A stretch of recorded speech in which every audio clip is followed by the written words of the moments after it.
Bam. Hey, everybody, this is Matt Tardio, and you're watching the Break It Down show. I'm in the jump talk, broadcasting from my truck because that's what the field requires today, man. You know how this stuff goes. Got to Some of do the what you best got to sleep. do.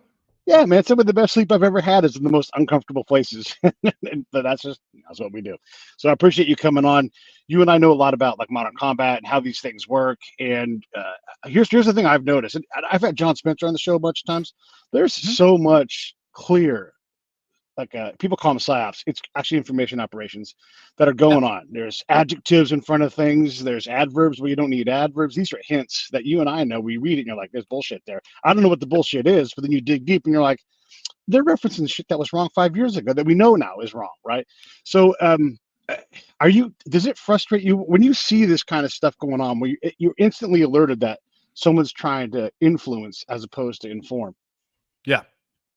Does that frustrate me? Yeah. Well, it actually opens my eyeballs a little bit, because aside from the frustration of this is obvious, like disinformation, right? You've got two of them, right? You've got your disinformation, you got your misinformation that's going out, but a lot of it is just flat out disinformation, like we saw with the war or the recent conflict between Israel and Iran, when Israel was bombing the crap out of them, and Iran's firing back ballistic missiles, things like the F-35 being shot down, where there was an image that was floating around for a very long time of 80-meter long F-35, right? That people were going, oh yeah, that's most definitely a freaking, Israeli F-35. No, it's not. Right. But also it's coming from the other side as well. Right. It's coming from both sides of the house. And it makes me wonder who's putting this type of money behind these things and who's actually putting it out there.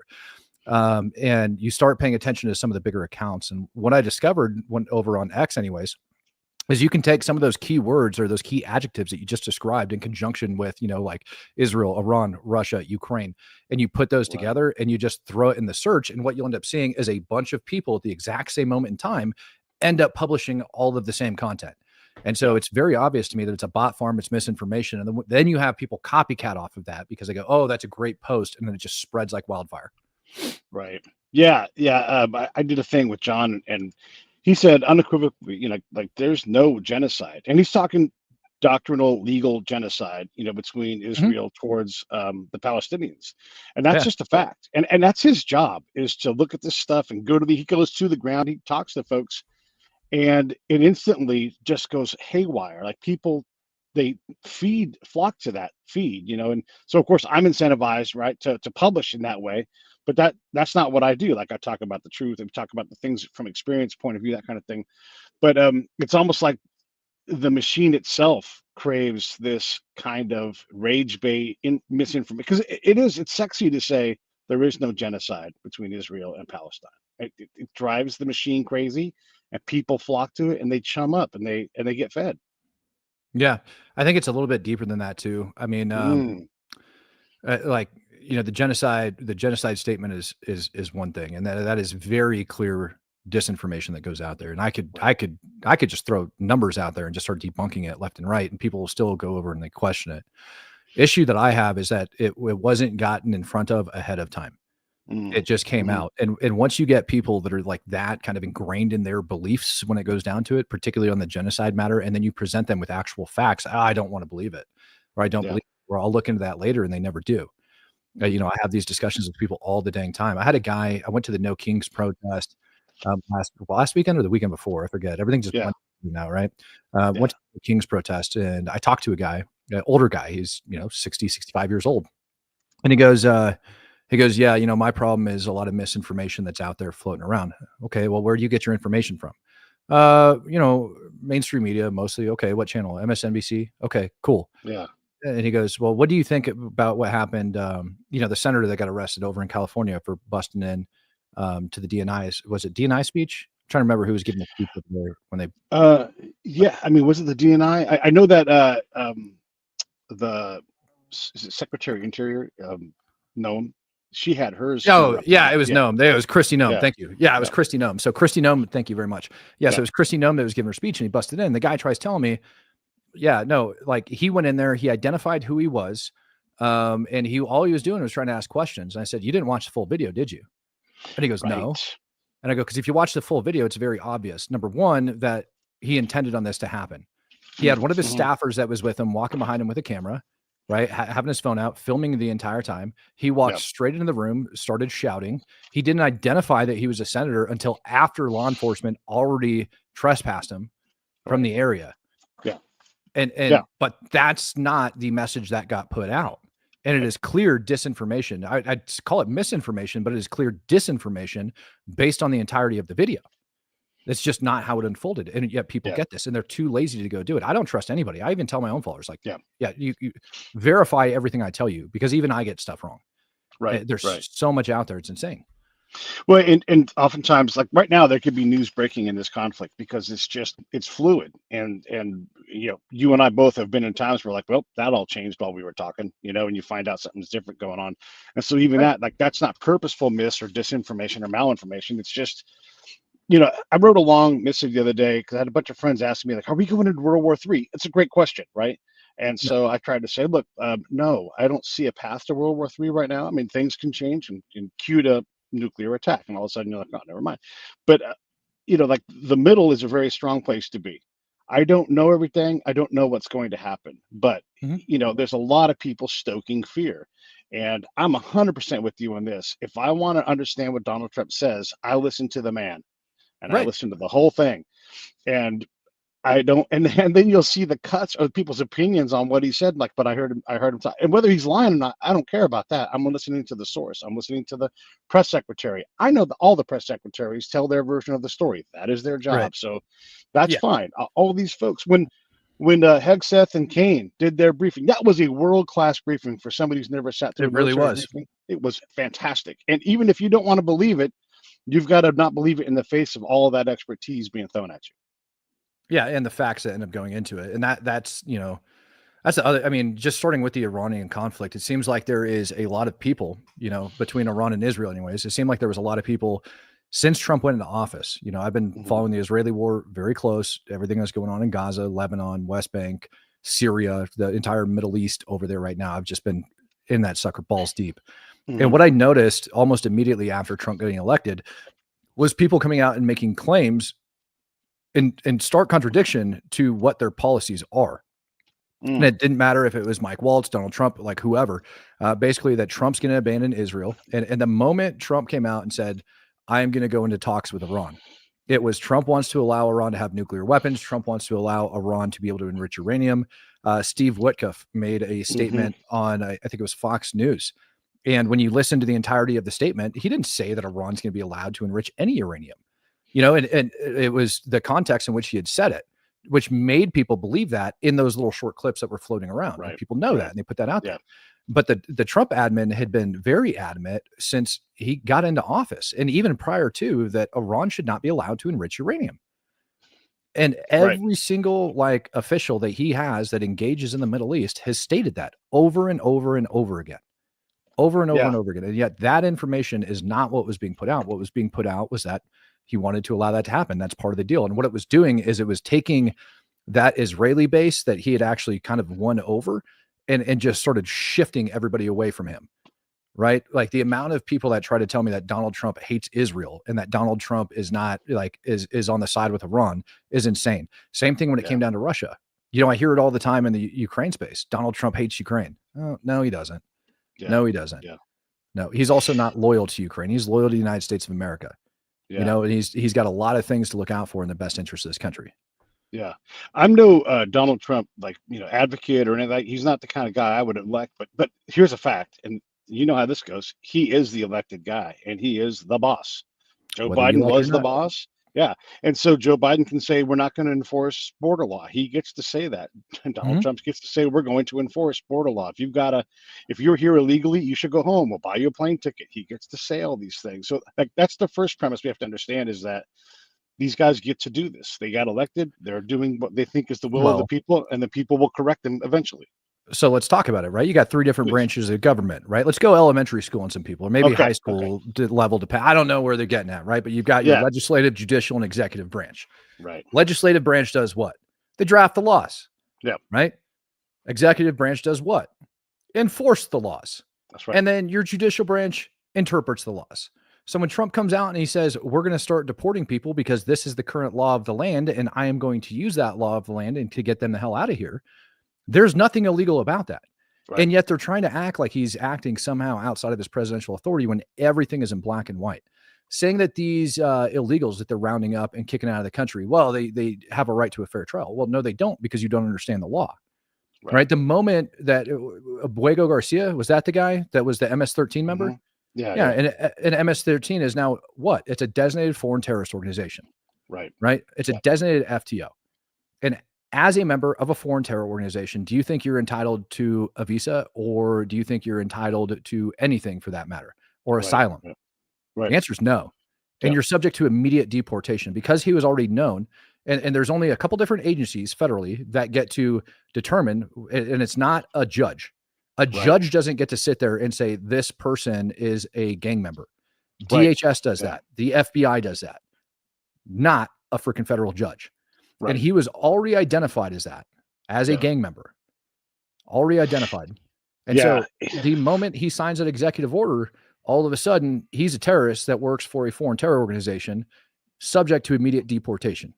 Yeah. And he gets to see an immigration judge, which they saw, and he got thrown his ass out. Yeah. If you've got a standing hot deportation order, you should expect to get sent home. And you know that you've had your day in court. One of the things too that we struggle with, and look, I don't know the answers on immigration. I feel like we suck at it as a nation. We've got these legislators who don't write laws, don't provision the laws that they write, and so we're trying to figure out how to deal with this, because I think everybody in America loves. I always say my favorite American is the next one. Like, are you? Yeah, you're coming here. You're choosing our country to join. You're leaving your home, fatherland, motherland, whatever it's gonna. Oh my God, hell yeah, let's go. But if we can't absorb that hit, if we're struggling to pay our own bills, if we're, okay, then we have to slow down a little bit. And that's a rational thing to say while you still love immigrants. And we kind of lost, like, this is a muddy thing. Do I want some abuela sent home because she's here illegally? Probably not. Like, if someone's paying taxes, let's figure out how to get that person in faster, because the system. Like a buddy of mine was an interpreter. His name's Johnny Walker. He wrote a book. He worked with the SEALs. He went on more SEAL missions in Iraq than every other SEAL out there, right? So this guy's a great American. He just wasn't an American yet. With all of his connections, it still took him over 10 years to become a citizen. Right. And that's crazy. And why? Because our court systems are jammed up. Yeah. Our court systems are jammed up, right? And I don't see ICE going over and detaining and arresting grandmothers, right? Or abuelas, for those of you that, I don't see them going out there and doing that right now. Right. They're not rounding up the babushkas and kicking them out of the United States of America. They're not. Right. The vast majority that I'm seeing are violent offenders, or, military age males, for lack of better terms. Right. And I caution people using that term too. And here's my catch. I'll caution people for using the term military age males when it comes for people that are crossing the border illegally in the United States of America. They're illegal aliens, don't get me wrong. But another word is also working age males. There is a very good chunk of them that are trying to come to the United States of America in order to work. But the problem is they're doing it illegally, and it causes a buttload of issues, of issues here in this country. And we're spending way too much money on it. They can cross the border legally like everybody else.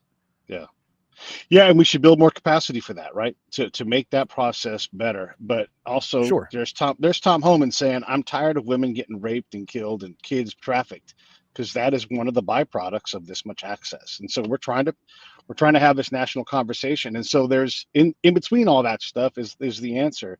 But when I see the press, it's ICE raid and attacks and all of these words. It's like, no, how about you say they are exercising legal deportation orders? Exactly. But they don't ever say that. And so that's the spin part. That's not part of the big conversation, because the conversation is we love immigrants. How do we get them here in a way that makes sense and keep us safe and not push all of our resources towards having people who look. Here's the other thing is a lot of businesses are struggling to stay open right now because so many people are afraid of getting deported because they're here illegally. So how do we balance all of that, where the folks that want to come here and are good people that we want to be the next American, how do we get them on board faster, and so that they're not worried about getting deported because they also know that they're here illegally? I mean, there's immigrants all throughout my family, but I mean, truthfully, I don't know what it costs for them to apply and to go through the entire process. I'd have to look at that. Right. But you did break the law. If you want a pathway to citizenship, there should be a dollar figure that gets attached to that gets paid back into this country. Right? Let me push back real quick on that. I want to say this. So if the boss is like, hey, we're going to have an open immigration policy, come on through the border. they've broken the letter of the law, but not the how it's being enforced, right? Because the boss gets to say, "Hey, we're not going to worry about that stuff right now," right? So yes, they've broken the law, but also we're not enforcing it. And so, how how illegal are you? I mean, now today, because the new boss is like, "Hey, that's illegal. You can't do that." But there is a problem there in that system where we've had these diametrically opposed points of view on how to deal Mm-hmm. with immigration. So let's go down to culpability, right? Yeah, Were they mentally culpable? Did they understand that they were breaking the law when they came into the United States of America and crossed the border the way in which they did? What do you think the answer is? yeah. I mean, If they yes, right? knowingly Yeah, violated the law, then that's yeah, on it. And on top yeah, of that, also, you don't have to necessarily be culpable when you violate a law. You know what I mean? that's true. Yeah, Like, so either way, that strain and that stress that they've put on the system, the amount of money that we've had to go in for correcting this, all of that needs to make its way back in. And albeit they may have been a small chunk, but there's still a chunk of it.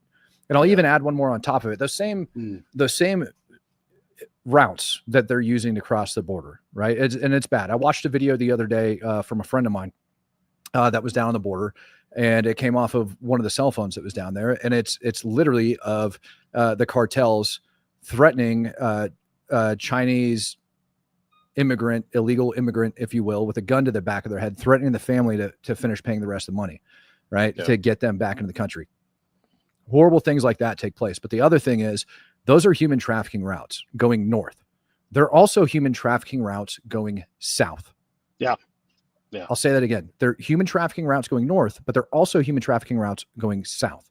All yeah. of that sick pornography and stuff like that people look at, that's out over on the dark web that involves people like snuff porn. Where do you think all of that comes from? Who do you think those victims are inside of those videos? Right? Who do you think Yeah. those children are? Where do you think they come from? They end up ripping them Yeah. out and they end up sending them right back south. And so it's one of those things that problem needs solved. And whether they were culpable in it or not, they still partook in the system that caused it. And money needs to get sent in order to make that happen. Period. Yeah. And this is part of that black and white part of the conversation. Nobody wants their daughter to be trafficked or raped or murdered or any of Nope. these things. And so we can't have a clear conversation of how do we protect Americans? How do we create a permissive immigration policy? It's stuff. I went down to Del Rio, Texas when President Biden tapped Vice President Harris and said, "Hey, go down there." And she didn't go. So I'm like, "Well, I'll go." So I got in this truck and I drove down there, and I had a look around. I talked to the judge down there responsible for dealing with all this stuff. And he's like, "Look, first off, I'm a Democrat." He's like, these are my people, but they didn't give me a budget to deal with all of this. And I am the nation's front door right now. And, Mm-hmm. because of what we do, like, how many interpreters do you have to have on call because every language can walk through that door? And they were. And how many hotels do you, it's a town of 30,000 people. So Mm-hmm. they don't have thousands of hotel rooms. And he's like, "Yeah, we reached max capacity fast." And he's like, "And you're right. The amount of money we're spending on interpreters alone would shock you. And by the way, the people who elected me to run this county, that's what the judge does there in Texas. Like, they didn't elect me to do this. They elected me to take care of their problems. And so Yep. I can't do that." And we went through a whole bunch of things, and it was fucked up because the policy changed, but not the provisioning. And the first guy to start putting people on buses and sending them somewhere else was this dude, the judge. And he's like, "Yeah, I have to send him to San Antonio. That's a giant city. We're a town on the border. We don't have the resources." But and he said a bunch of great things about this. And then you go around to the areas of the border where people cross illegally, where they're trafficked. And it's not hard to find a ruin of a building where there's a mattress, there's women's shoes, and Yep. all you're left to believe is that, like, these kids with the lady, and you know things happened. It was awful to see that. And that area is so big, there's no way to police it man for man. And even when you do find someone No. who's either there working for or with the border patrol down there, they're overwhelmable. Like, they're just one dude in a Ford sitting on a road not 50 miles from anything else. And so it's not something that's good for anybody, and it's not a Mm-hmm. system that's sustainable Well, for yeah, anybody. and honestly, listen to Tom Holman be like, "Listen, we've got the best protected border in U.S. history," or whatever that catchphrase is that he's using right now. That's still not good, and I Yeah, think people need to understand that, and that's part of that misinformation, right? That I right. absolutely hate. Yeah. I'm actually heading down to the border in August Mm, to go down there and go in bed with somebody. It is absolutely disgusting the different things that are still taking place down there. It's not secure. Right. When they tell you that our border's secure right now, it's not. No. Yeah. Just Yeah. quite frankly, it's not. We've got the major thoroughfares that have been plugged. But what happens? Just like in combat, you change your TTPs. What's the enemy going to do? Absolutely. They're going to adjust theirs, right? So they adjusted to alternate crossing points, other locations, and they've started pushing people through these other areas. Right. The question is whether or not they get caught, right? And while CBP encounters might be down, where is the vast majority of our border patrol concentrated? And is everybody, stepping through these other areas? CBP encounters, they're measured by how many enforcement actions Customs and Border Patrol ends up taking, right, against these people. And if they're not seeing them, if they're not encountering them because they've been masked to these areas where it was a problem, now it's not anymore. They need to get, flexed out to these other locations and start covering it. And those encounters are likely going to start skyrocketing again. Yeah. It's not like people stopped coming. They just changed where they're coming in from. Right. Yeah. And smugglers are good at smuggling. And so they'll go to other places. They'll find other means. You still got to look. We got a huge border and a lot of it's coastline. And it's awfully tough to find some guy in a boat who's a guy in a boat for 25, 30 years. That's what he does is he's some guy in a boat. It's not hard to get that guy to go, I want to retire one day. I'll take a windfall, and yeah, Canada, huge border. And I'm saying this because I know people in this industry, and they're like, it's just business under new management. That's all right. We know we smuggle for a living, right? And so you're right about that. Yeah, you're right about that. When we look at the battle damage assessment with the attack on the nuclear sites, what are your thoughts on how that attack went? I want to talk to Intel side too, when you want to. Let's get the attack first. Let's cover that, and we'll come back. How do I think the attack went? Yeah, like when you hear like all the stories about it, like you and I also know that when we go bomb things, it's quite often that the bombing folks are like, we did such a good job, and then you guys like you and I go on the ground, you're like, it didn't work. I mean, I'll echo what was put out in the press conference yesterday. For 15 years, for 15 years, we were studying Fordo. 15 years, we had an entire team that was studying Fordo. We developed a 30,000-pound bomb specifically for Fordo. Now, prior to that press conference, right, it was rumored that it was that the MOP was developed, the GBU-57 was developed for Iran, but also North Korea. And it's very, very clear now after that press conference, no, we did this particularly for that site. As they stated yesterday, that gentleman that was in charge of that research ended up going out and being like, listen, we don't have anything to tackle this threat and we need something. We did over 100 test shots. We know all of the geology that's over there. And I would be hard pressed to say that the United States of America didn't go out and find a location that has very similar geology and actually conduct those 100 plus test shots in that same terrain. I would be extremely shocked if we didn't dig a tunnel complex at the same depth, near the same slope angle that was over in Fordo that those bombs were expected to drop on, and make sure that it didn't actually detonate that target. I thoroughly believe we did all of that. I really do. For us to launch our bombers from the United States of America, and we were tracking bombers all over the place as that was going on, and I didn't even see that one coming. We were expecting them to come from PACOM, and they didn't. And that to me is just a testament to how amazing our military can be when it's allowed to actually do its job.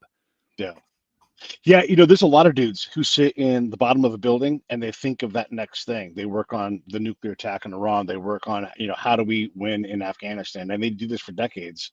And it's often like that becomes their whole thing. And then nothing ever comes of it, right? But when it does come to fruition, it's incredible. But we have, and you and I know this, like there's people all over the place who are studying one particular part of one particular problem.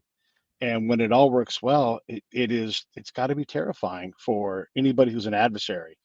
And when we act capable, there is strength in our ability to do these things. Yeah, 100%.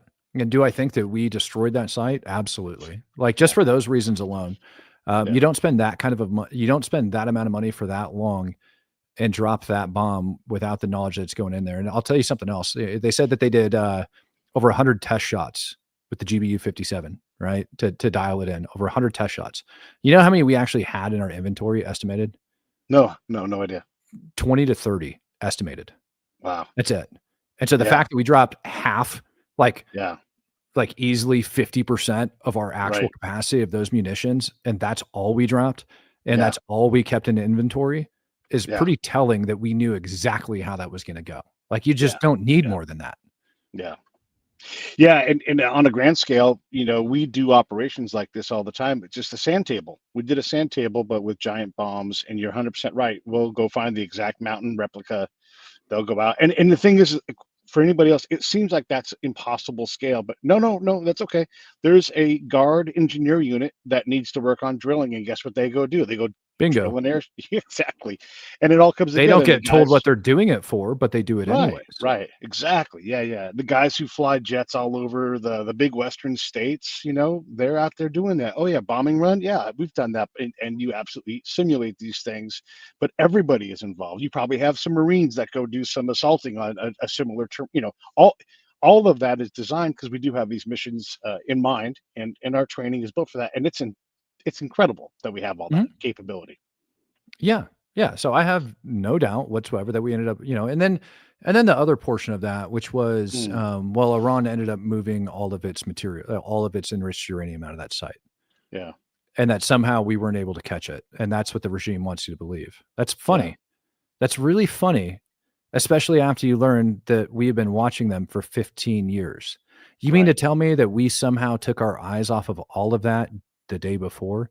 I wouldn't right. be surprised if Mm, somewhere buried in an intel file, which you and I are never going to get to see, that there uh-uh. is a video walking through that place from front to back.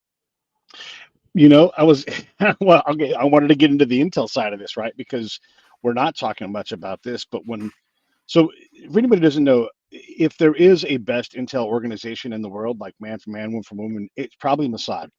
Their ability repeatedly to infiltrate, I mean, Right. they got Hezbollah to give them a purchase order for their own demise, and they bought a bunch of equipment from these guys. Right. So their ability to penetrate, and here's the thing. This is Pete talking on the spy side.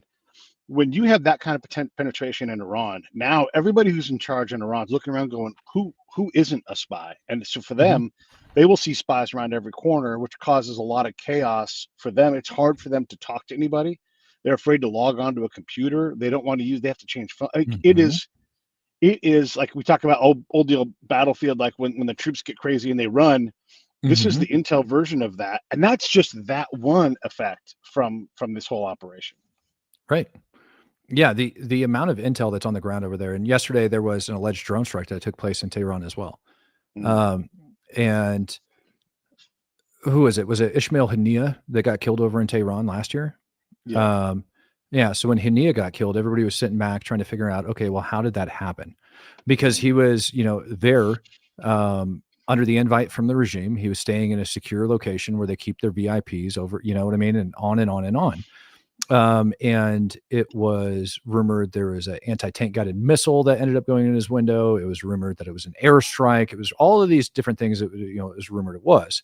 mm, And then we ended up learning that it was an actual explosive device in the room below him that yeah. ended up taking him out. And so, and finally, and I mean finally, Israeli defense minister came out, I want to say December, and admitted that they had assassinated Haniyeh over inside of Tehran. Now that's incredible. Yeah. To be able to get Yeah. past that level of security, to be able to get all of that in, shows you just how in depth they are. But something else I think people Mm, also likely missed. They probably saw a little bit of it when the port ended up exploding with all of the precursors for the propellant that were coming in from China. right. When those caught fire and the port detonated, Yeah. but immediately following that, for it seemed like weeks, that there was different storage locations or different secret storage locations that were being set on fire all around Iran. You saw electrical stations being set on fire. You saw all sorts of crap that was going down. And it's so much that it's no longer a coincidence. Like once, after that, a coincidence. Twice, we're pushing it, right? But you start Hmm. hitting Hmm. every single one, and it becomes very obvious that you have people that are working on the ground over inside of Iran that are taking out all of this different infrastructure and their ability to actually respond to Israel.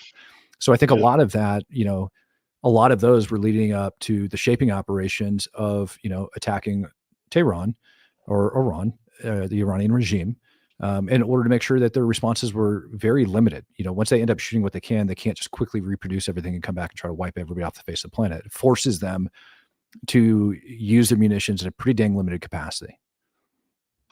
When you are an intel dude, you have these implied information requests. Some of them are written down, but they're usually pretty like obvious, like where are the bad guys, that kind of thing. Mm-hmm. When there's a bomb of that, or actually not a bomb, when there's an explosion in Beirut of that magnitude, and you're a Mossad operator, the implied tasking is clear. What were they targeting? Who Mm-hmm. is involved in this? And just like our research facilities that are whole careers long, these Mossad guys, sometimes they come in and be like, "Hey, Pete, can you go and do what you just did here in 2 weeks?" I'm like, "No, this takes a long time." And so these are decades long operations to weave themselves into this fabric of this society. And these guys sometimes get found out and they get killed and you don't even know about it, because that's the part of the spy part of the game. To be that far in that many locations, and you see a bomb or an explosion in Beirut, or you find out, to find and fix all of the nuclear smart folks in Iran and simultaneously smoke those people, Mm-hmm. that's a penetration level that is, it's almost unimaginable to have that much penetration and to hold it until it's the right time to do it, because they could have done this 6 months ago probably, but it Sure. wasn't politically the right time. You and I, that is incredible, the ability to coordinate all this stuff with the US, with Israel. And again, it has to let our adversaries know, man, wow, And what are we there's missing? another, I think there's another level to it too, because that port explosion that I talked about as well. We've got a very clear video of when that fire actually set. And that particular material has a hypergolic reaction when it's mixed with like standard engine oil or hydraulic fluid, especially if it's like hot, which will then spark the fire, which then, you get some other more organic material that it's burning and it goes around, releases more oxygen until eventually the point where it's like able to detonate at that certain temperature. And Right. so watching that video, is kind of obvious to me that fire sparked likely because of a spill on the ground, either in hydraulic fluid, oil, etc. But it makes you question and wonder whether or not that entire thing wasn't an accident. It was actual sabotage. And it was done so flipping well that can even get captured on camera, and you can't point the finger at anybody. If anything, I'd almost say that it was captured on camera for a reason, so that they couldn't point the finger at Israel, to where it was a successful sabotage operation. Without being a conspiracy guy very much, when these things happen, I'm like, that's us. Like, that's just my default. Who blew that dam up in Ukraine? That's probably us. Who blew up Nord Stream? That's probably, because you and I know, like, to blow up a dam, how many of you does it take to get all of that munition into that dam surreptitiously and escape? I mean, that is not a beginner level operation. No. And so to do something like this, for sure, they have black ops for a reason, and maybe it went bigger boom than they wanted it to. Who knows, right? But absolutely, like, I go, well, that's probably us, because we have the capability, and somebody's like, this is what we, and whatever boss needs to, that boss signs off on it, and kaboom, it happens. And you'll never know. And you'll never know. You'll never know. Yeah. When this all first happened, I was because Donald Trump has been so open about his negotiations and he's talking live on TV to world leaders and everything. I wanted a little more transparency on what did happen with this. And obviously some of this stuff's hyper classified, so we're not going to know sources and all that kind of thing. But I do feel like they came around pretty quickly and said, here's what happened. Like the briefing again with Hegseth and Kane was incredible. Did you need more openness from this? I mean, there's so much misinformation. Would more transparency help? Help with what? Like, I don't need sold on it. I mean, yeah. Well, I was actually, yeah, I was actually surprised that conventional munitions did in fact work. But I mean, those are some pretty dang big bombs. Let's be honest. Yeah. I mean, and they're purpose built, right, to do that thing. So it's not like a 9mm. This is like a very specific thing. Yeah, I guess what I'm asking about the transparency thing, for the folks who are in the middle, like, I'm not a Trump guy at all. Like, I don't care for the man, right? But he gets to get things right. And this seems like, if you would have told me 2 months ago that, well, shit, if you would have told me before October 7th that by this time Iran and Israel would have fought a 7-front war and Israel would dominate them every step of the way, and every time they said something bad was going to happen, it didn't happen. And Israel whooped them, and then America jumped in and struck and destroyed the nuclear cap. I'd be thrilled to be like, oh my God, that'd be great. That'd be amazing. To get Iran, and this is where it's crazy. Trump has a lot of Kennedy in him. He's like, the Iranians love their children too. How do Sure. we negotiate like that? And so this is ultimately, if we get out of the day-to-day spin, this is a very good outcome that has the potential to make the Mideast do what it's been trying to do for a while. And it's all kind of just jointly join the big world in their own way, but stop being focused on this fight. I question that though. I Fair, question yeah. that because Yeah. I mean, let's be honest. The source of instability in the Middle East is the Iranian regime. Yes. The whole reason the Middle East is unstable as it is right now is the Iranian regime. Why we didn't kill the Ayatollah is beyond me. Now, I understand, like, because when is the next opportunity that that's going to actually come about? Right. The world wouldn't have blinked twice had the Ayatollah been schwacked. They wouldn't have. I mean, number one, the guy's old, but you knock off him, you knock off his number two, because what you have over inside of Iran is a lot of people that are ready to get up and fight for themselves and to get rid of that regime, right? Right. And it doesn't have to be a full-blown regime change. It could resemble something like what happened over inside of Ukraine. It could, like whatever. Okay. But why we didn't take out the Ayatollah is beyond me. And I'm not so convinced right now that everything's all done. This morning, when I woke up local time here in the United States, so this morning for me, midday for Israel, probably because it was a couple hours prior, the Israeli Air Force ended up launching a very large airstrike or air campaign over inside southern Lebanon because Hezbollah had moved back into an area where they're not supposed to be, and had set up a buttload of rockets to shoot back down into Israel. Hezbollah is controlled by the Iranian regime, period. Right. Yeah. And so that right there goes back to what Iran was doing pre-conflict, which is going through their proxy so they can maintain their degree of separation and pretend like they didn't do it. But it wasn't like it was just 5 rockets. You look at the videos of these airstrikes and it looked like 2 distinct different ridgelines to me. And that would have been a buttload of rockets that would have been fired all the way down into Israel. And that has a potential to draw them in even deeper and even further. And just like how Trump said that he's going to hold the Houthis responsible for every ballistic missile that they end up shooting, Netanyahu's got to look at that the same way. Yeah, he does. Yeah. He's got to look at that stuff the same way. It's the reason Hamas is as powerful they are, the PIGA, everybody, right? And especially Hezbollah. So when Hezbollah is doing that, you might as well say that's Iran. Like that's Iran's proxy. That's what they're doing. I heard rumors of 2 different U.S. bases over inside of Iraq that ended up getting attacked. The same time frame that those ballistic missiles were being shot over at Al Adid. I heard Al Assad Air Base got attacked, and then saw signs of other drones and things like that, possibly attacking other locations. And so again, we kind of are choosing to ignore certain things and talking about other ones. I don't think I've heard a single elected official talk about U.S. troops being attacked. It's to me, it's not over yet because the main issue is the Ayatollah and the regime. And unless that regime's gone, you're not going to solve it. It's like saying that that Hamas is just going to randomly give in and we'll let them go live in peace and harmony. That's not going to cause an end to this conflict, right? Like it's not. It's the same thing over there. While you might be dealing with Sunnis and Shia, right? They both have a common enemy at this point in time, which is going to be Israel. And they both have the same radical ideological belief, which is that land belongs to the Muslim people and that Israel can't occupy it anymore. Right. And so you're leaving this person pushing the ideology and funding it all when we had the opportunity to knock them off. And that's where I question the administration. But then again, I am not privy to the same intelligence they are. Right. Yeah, I was just about to say maybe number 3 in line. They're like, oh, if we do this, General so-and-so might take over, and that'd be because we're good at picking the wrong dude. Cool, kill that guy too. Yeah. No, I hear kill that guy too. Yeah, I hear you. And maybe there's Operation Next, and maybe it's all part of this big negotiation. Some of this stuff is staged, right? In a way, it's like here's your chance right now to do something, and maybe there's some influence going on. It's hard to know, right? And sometimes we just have to be patient to see what's going on from the folks that do know, who are doing their best, right? To let them do their job. And that's what I try to explain to people when it came down to Ukraine. People were wondering, why is Trump still talking with Putin a bunch prior to all of these strikes? And you'll notice that the same time our talks with Putin fell apart is the same time that we ended up striking Iran within like a week or two, right?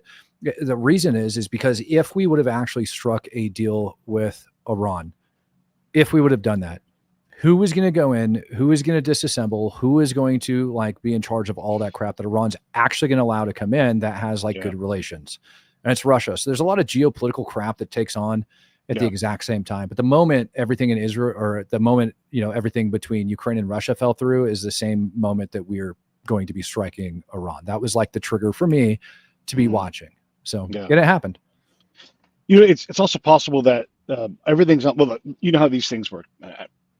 For anybody who's watching, when you put a targeting package in front of the boss, he might say no, and then that same targeting package is always going to be in the queue. So Soleimani, right? Guaranteed the president, whoever the president was, saw that package. You're like, nah, whatever, for whatever reason, more information, get tighter intel.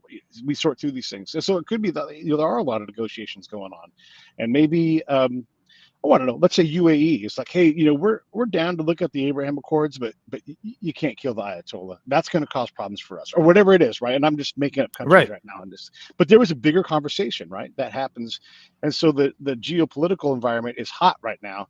But that means that there's more chatter. I mean, there's an absolute scenario where Donald Trump and Putin are on the phone, and Donald's like, hey, I've got to hit this spot because this happened before, and then Putin's like, yep, I get it. We understand. You hit something that's meaningless, and then you do your job. You get your message out. I'll do my job, and I'll ignore it, and we'll move on. That happens all the time in that world at multiple levels on the ambassador roles. Like it's how they do business, and so, and again, we don't know. So maybe not killing the Ayatollah is buying time for maybe a bigger win. That's more focused on peace.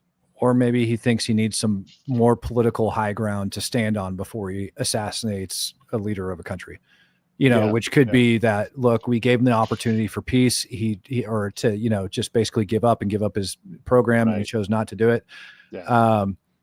Or whatever. And now that he's violated it, so now it's clear that the Ayatollah is the problem. Now we can kill the Ayatollah. But right now the Ayatollah is talking a bunch of crap about the United States. He's putting out a bunch of other information. Seen numerous officials inside of Iran say that they're going to continue to enrich uranium. They claimed the day after the ceasefire went through, they claimed the day after that they had built a different enrichment facility that we were unaware of, and they're already ordered that sucker to get spun up. And so how about we just start taking them at their word? Yeah. Right. How about we start punishing them for coming out with that stuff? If you're going to claim that, fine. But just know that, while you might be allowed to say it, it's going to have consequences and repercussions, because that'll kill all that radical agenda, because all that does is fuel this fire, Right. Yeah. It's like whenever Iran takes a hit and they fly their danger flag, and people get so inflamed by these flags, like that thing means nothing. You'd run around the a rock, red flag of revenge. Yes. So I got a hot take on the red flag of revenge, man. Please let me hear it. So mosques obviously are protected structure underneath international law and laws of armed conflict, right? But the moment that you use it for military purposes, it no longer is. In my opinion, when you fly the red flag of revenge, that's a communication device which is now being used for a military purpose. I don't understand why that damn thing is still standing. Yeah, well, I don't care about the historical context. I don't care about the religious context. I don't give two shits. It's about sending a message. Yeah. Right. Yeah. Well, yeah. I mean, look, we were in a valley in Afghanistan, and the Taliban would have like a nighttime theater where they would shoot towards us with well out of range of weapons fire. But the messaging that they were sending to the locals is, look, the Americans want to attack us, because they were right. We weren't going to shoot back at them and into a village. Right. So then we got a bigger gun, and we got the guys up on the hilltop with the Barrett. And when they started doing that, bam, the Barrett would shoot. Didn't shoot anybody, but they all understood that now we were talking back. This sounds crazy. I know you get this. It sounds crazy to everybody else, but we were talking with weapons.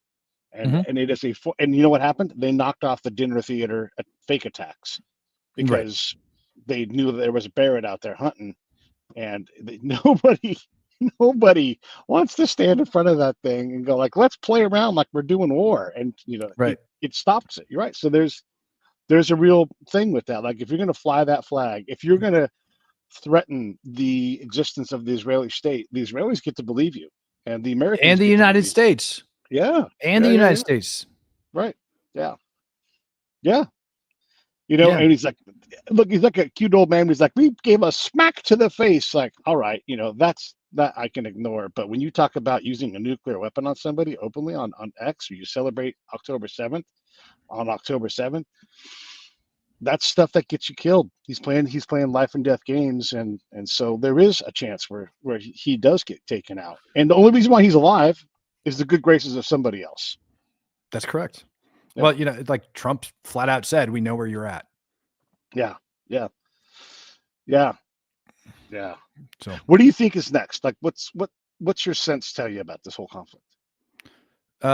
What's my sense? So there's rumors yesterday that there is more ceasefire talks going on over inside Cairo. And those aren't rumors, it's actually a thing, right? Hamas's demands on the other side for that. And people are like, yeah, great success. This whole thing might be over in 2 weeks. I'm like, y'all are stupid if y'all think this is going to get over in 2 weeks. It's not. It's not going anywhere. And the Ayatollah even said that, the whole reason they're doing behind what they're doing is because of what's taking place over inside Gaza. So that's not going to amount to anything because Hamas's demands didn't change. Hamas wants Israel out of the Gaza Strip. They want to remain in power. Now, on the flip side, what was rumored to come out on ours, like on the U.S./Israeli side, was all the Hamas leadership needs to get exiled. God only knows where they're going to go, and we'll install like an interim government that's like friendly, and they can have their own nation. Right? Problem is that still doesn't solve the equation.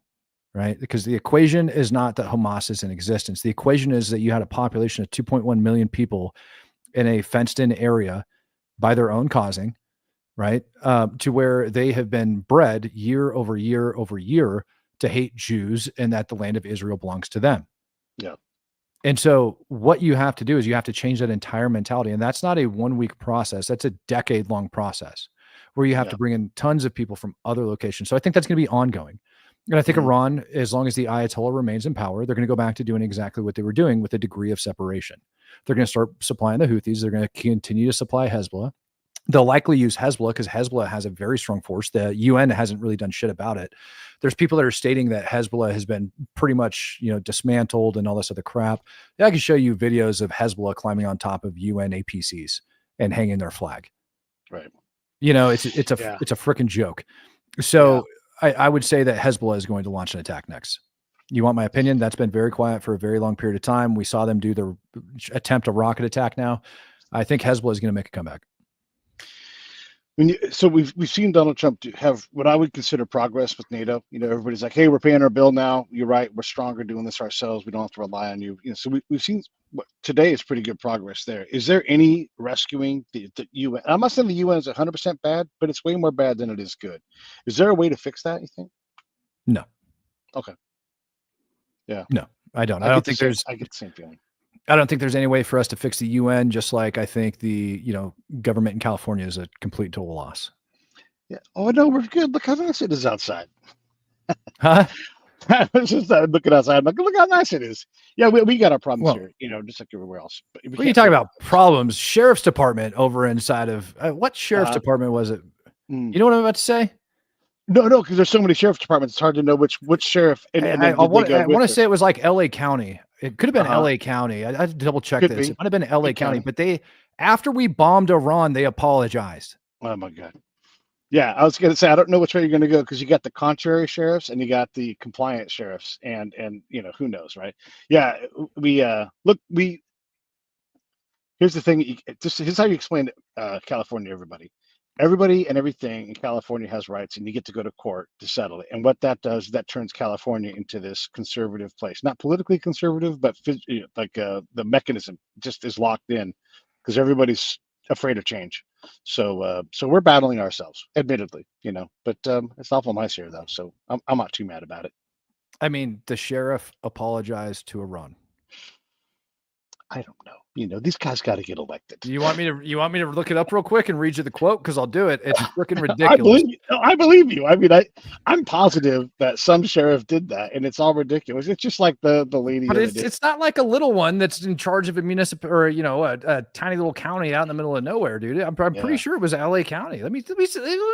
No, I gotta look this up now. No, okay. now I forgot you were in California. Now I gotta rag on your home state. Oh no, please do. Hey, look, the other day I was driving along on a freeway in Oakland, right? And it's not an Oakland problem, but I don't know whose problem it is. But we have a thing called Caltrans. They manage our freeways. There is a forest growing through the edges of the freeway. There's not even dirt; it's just concrete and asphalt. And they've allowed debris to pile up so much that there's actual trees, not big ones, but there's trees. And there's a thing called anise, which is like what they make anisette out of, and Okay. it's a pretty significant rooting system. And it is like you and I could not clear a mile of that highway in a day. There's so much of it. It's crazy, right? I don't know why that is. I don't know why they're not doing their job. But just if there's plants growing inside of concrete on the fucking freeway, yeah, we got problems. I You get it. ready? You Yeah, let me ready? hear it. LA County Sheriff's Office. Our hearts go out to the victims and families impacted by the recent bombings in Iran. While this tragic event occurred overseas, the Los Angeles County Sheriff's Department is closely monitoring the situation alongside our local, state, and federal partners. I mean, yeah, that LA County is a hard place to sheriff, so they should focus on LA County.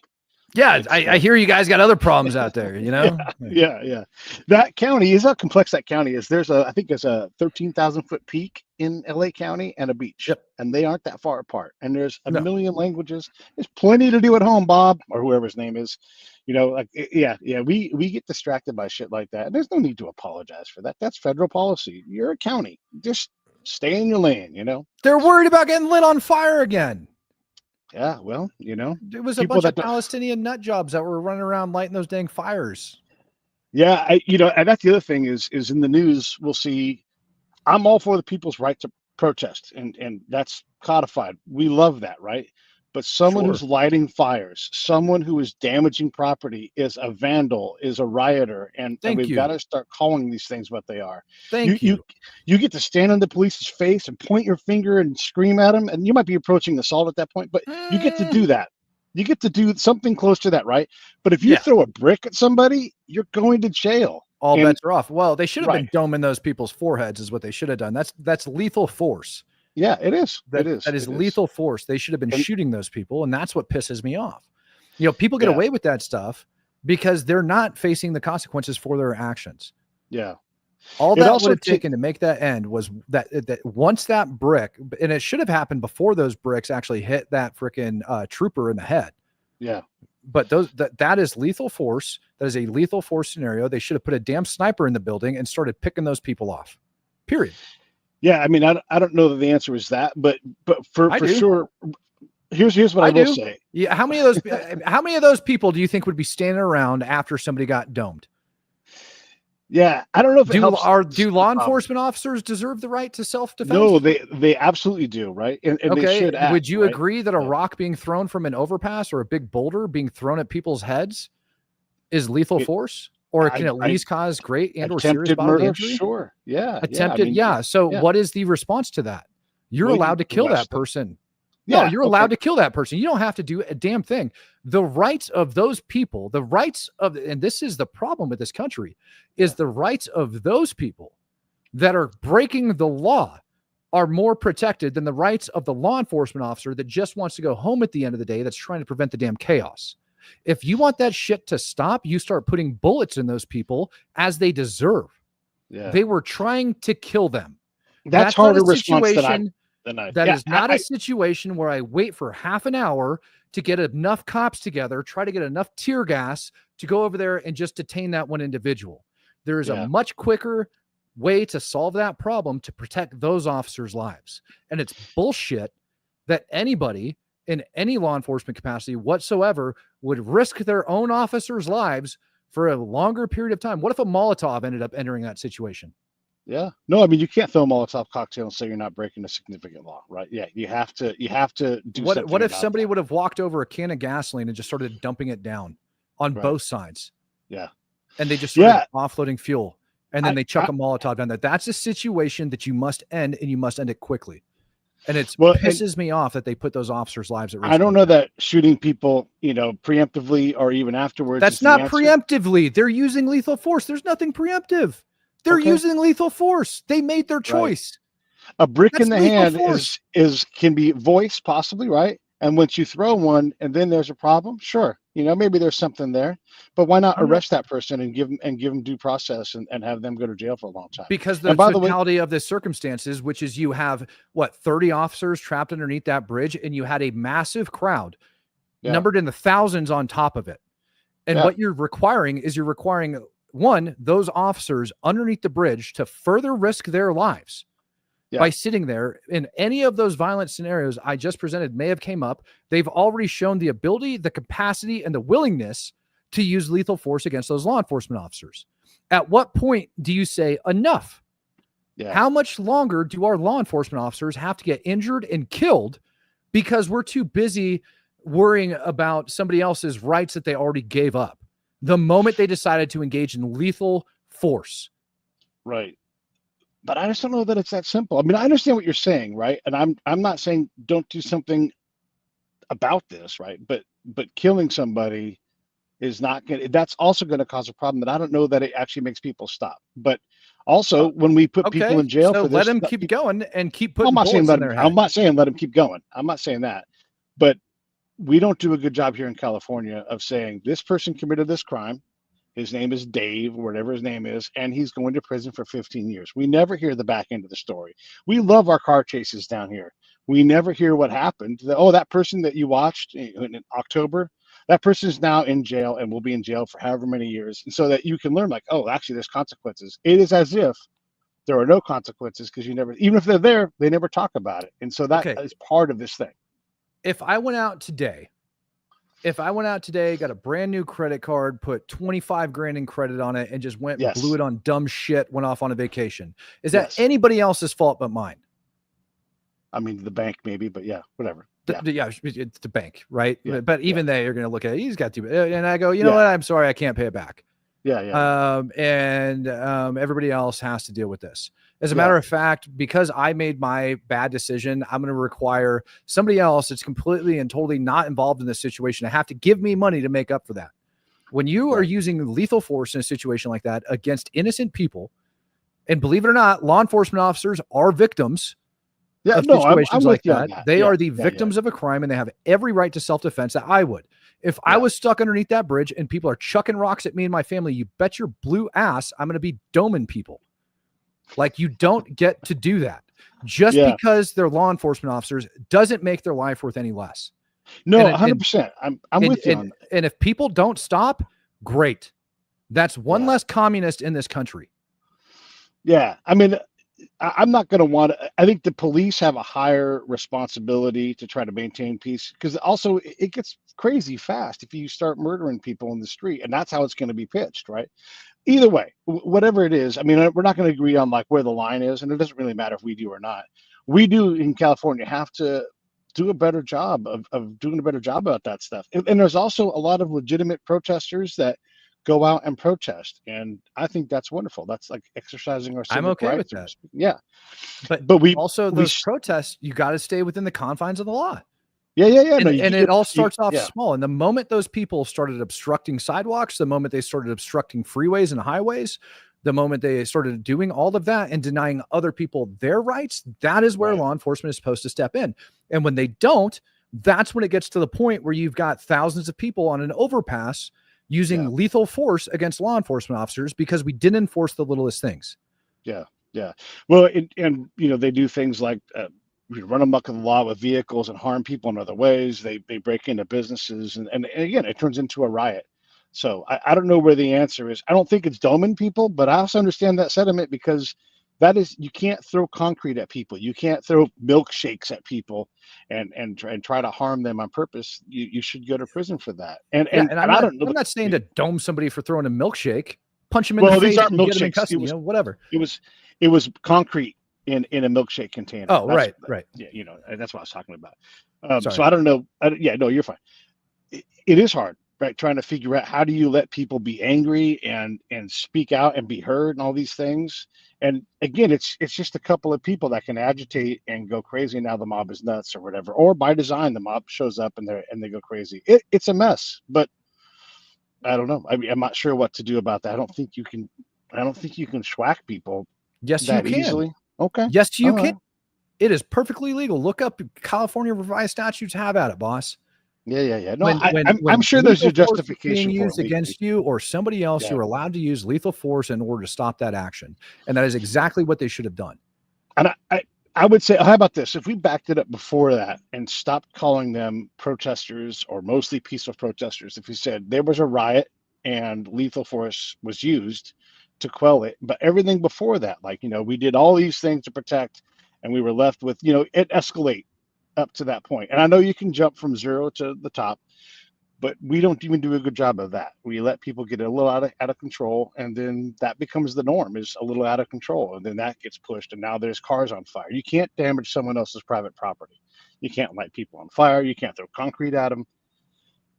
Yeah. We got to do a The better moment job with the whole spectrum of things. they're like kids. Like, I Yeah. hate to say it, but the mob mentality is like dealing with children. You let them they are going to keep pushing until they get away with it. And then the bigger the crowds get, the more confident they are, because they think that they're hiding in the sea of people and they can do whatever the hell they want. Yeah. Like, you have to stop it up front. Overwhelming force up front within the confines of the law is going to stop all of that bullshit. The moment they break the law, you enforce it. Yeah. When I was in college, I was in Chico. We had a riot, and I wasn't part of the riot, but I was across the street from it. So I went outside to go do some looky-looing. My buddy and I went out there, and the cops were like, "Get out of here!" to everybody. And there's people running everywhere. There's couches on fire, all the shit that you might imagine that rowdy college kids were doing. And we were just kind of just sitting on the curb, like just drinking a beer. Yeah. And one of the cops came up to my buddy standing right next to me and just whacked him with a nightstick. And I'm like, oh shit. I understand. I'm part of a riot right now. I thought I was just watching, but because I was there. And so, you know what I did? I left. And my buddy was like holding this. He's like, "Oh my God, that hurt so bad." I'm like, "Well, let's get out of here," because we didn't want to be part of the riot. And there is some common sense that has to play into this. And if you're going to do these things, then yeah, there needs to be consequences, up to and including, someone loses their life. Okay. Like, I get your legal argument about that, but we've got to do the whole spectrum, like, hey, we've got horses here. You're going to clear this area. You're going to stand back, and you're not going to block freeways. You have to have some law and order. It's not just a legal argument. It is an individual right to self-defense.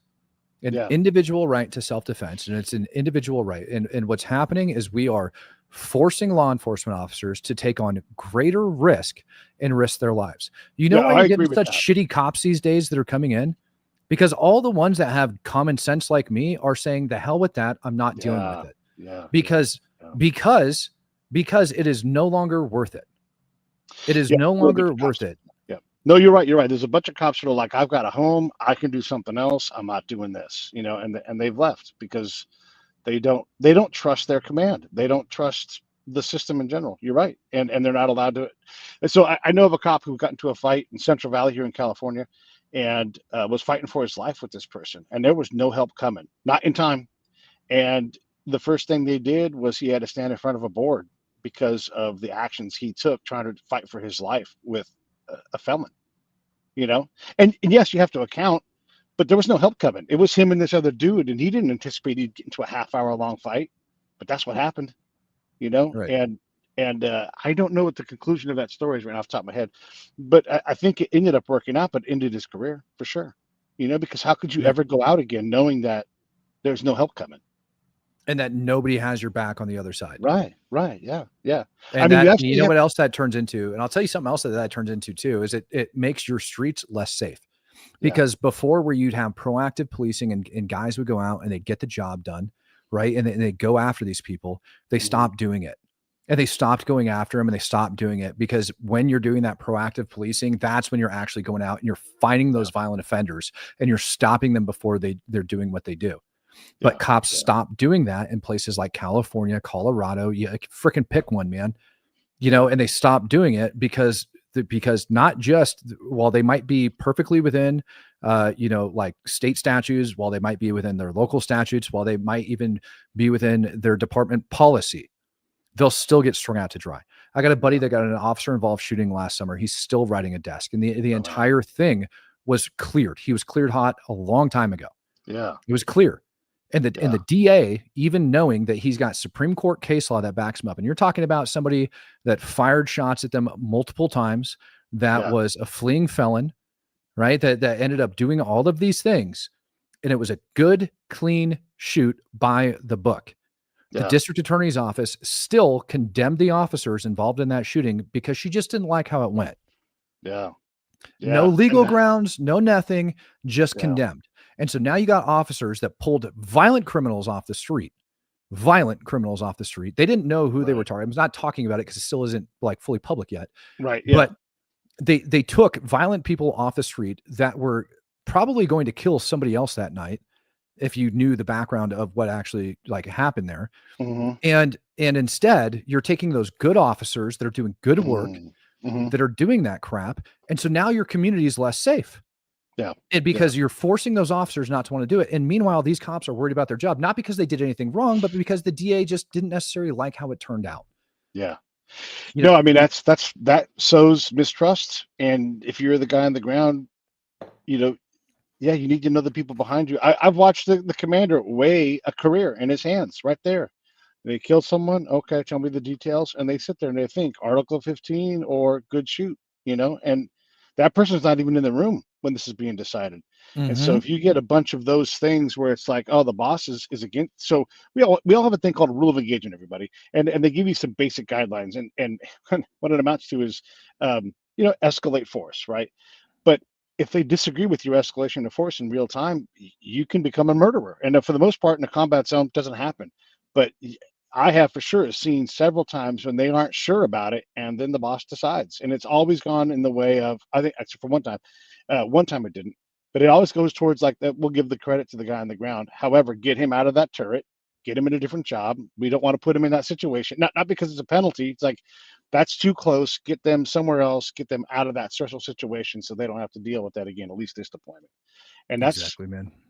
yeah. And so if you don't have anybody on your side, if the people at the law office, at the JAG office are like, oh, we don't like how it was, that's bullshit.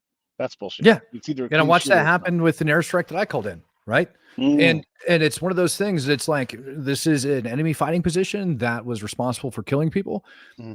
that had crew serve weapon systems on hand, that Yeah. had multiple fighters that were in a defensive fighting position, and they just didn't like the number of bombs I dropped on target. Well, Yeah. guess what? It was legal by all Yeah. Yeah. Yeah. any Yeah. standard of the book, legal. Yeah.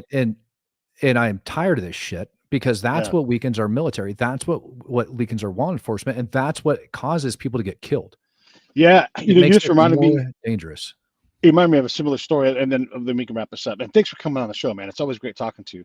But I was in a similar but different context situation. So again, for everybody watching, we're not supposed to fuck with mosques and stuff when we're in foreign countries in a military capacity. But my job is to meet and know people, so I get invited to the mosques, that kind of thing. And so I go into this mosque, and somebody who's got nothing, I got fuck all to do with my mission. It's some major, and he gets a boner for me going into the mosque. And this should be a good thing. Like I found a good way to get invited in with respect and everything. And I'm building a network that's going to help keep us fucking alive.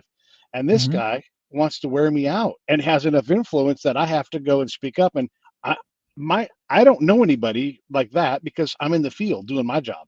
mhm, And what the boss wants me to do is like sniff something out and go get it.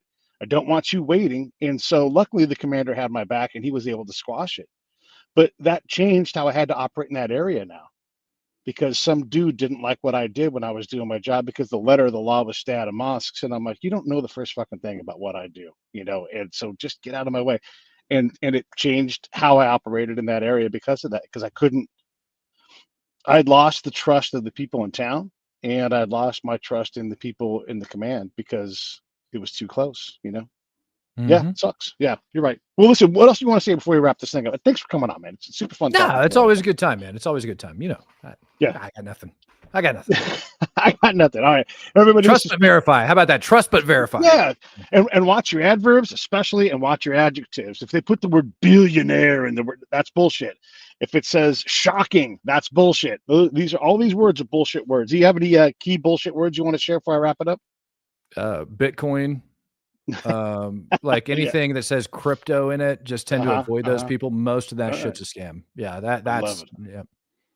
I'll come Not that back and say bye Bitcoin's a to bad investment, but right. Yeah. Yeah. Yeah. I'll say bye to you in a second. Everybody else, I'll see you all later. Have a great weekend.